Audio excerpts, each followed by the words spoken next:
Jesus never existed. Every time I finish saying that sentence, I just know somebody is typing furiously into the comments section or in my DMs a question along the lines of, if Jesus never existed, then where did Christianity come from? And I'll give you that one. It's a really good question with a great answer that they don't like. Every single religious literalist on this planet believes that their own preferred mythology is literally true, while all of the other religions are myths and fairy tales and lies invented by the devil to trick people into going to hell. Once again, I wish I could say that I was joking, but no, there are people living on your street right now who believe just that. Now, there are several problems with this line of thinking, not least of which is the fact that religious people running around believing that their religion is the only true one tend to come into conflict with religious people from other faiths who also believe that their own religion is the only true one. And they end up having discussions and arguments and whole-ass wars over which one of them is the best at believing in the right God the correct way. It's exhausting.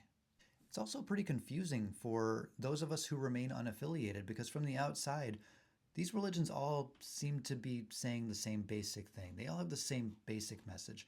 It always boils down to, it would be really nice if you all could stop trying to kill each other, start being nice, shut up, mind your own business, and let everybody live their lives so we could have a little bit of peace and quiet. And most of them can't even do that. It's this insistence by these believers in various religions, each believing that their own religion is the only true one, that cycles us back around to the question at the beginning of this video. If insert God's name here never existed, then how do you explain the existence of insert religion's name here? Now, if there's any merit to the Christian argument in this case, that the only reason Christianity exists is because Jesus was a real person, then logically, that argument applies to every religion that has ever existed on this planet.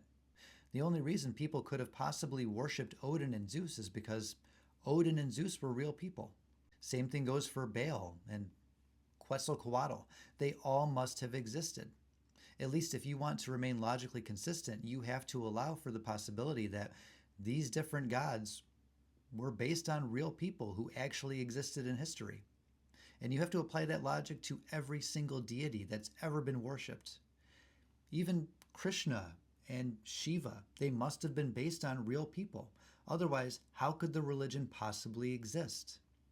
But of course, logical consistency does not apply to the true believer's own faith. It only applies to everybody else's faith. Their own religion is exempt. So the Christian will say, no. My religion is the only one that could not exist unless its founder was a real person. All the other ones, those are all based on myths and fairy tales and explanations of why one season changes to another. And again, the devil trying to trick people to go to hell. Those are all made-up religions who don't need an actual founder that existed in history. Whereas my religion can only exist because it has a founder that existed in history. So what's the answer then? As far as I can tell, there's two options, at least if you want to remain logically consistent. And that is option number one, Jesus existed. He was a real person. He was super impressive.